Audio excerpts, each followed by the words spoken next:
How to see who viewed your Facebook story. Hello guys, this is Atticus and welcome back to another tutorial video. Today's video is about how you can see who viewed your Facebook story. Now this is for beginner Facebook users, so before we begin, if you guys are new to our channel, head down below and hit the subscribe button so you don't miss out on our future videos. Also, press the bell icon so you get notified whenever we release our new video. Now let's dive right in. First step, open up your Facebook. So locate your app and then open it up.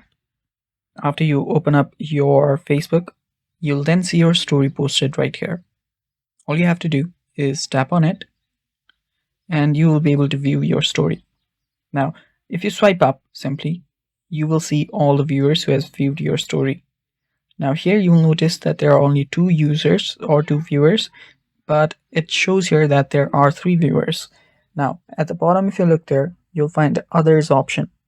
Now these are the people who have viewed your story but are not your friends, and you have made your story public, so people who are not your friends or are not following you can also view your story.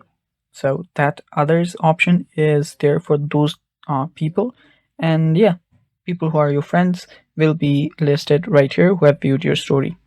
You can also refresh the story by tapping on the refresh button, and you can see who new people have viewed your story. And that's basically it, guys. That's how you can see who have viewed your story on Facebook. Thanks for watching. That is all for today's video. Stay tuned for more, and bye bye.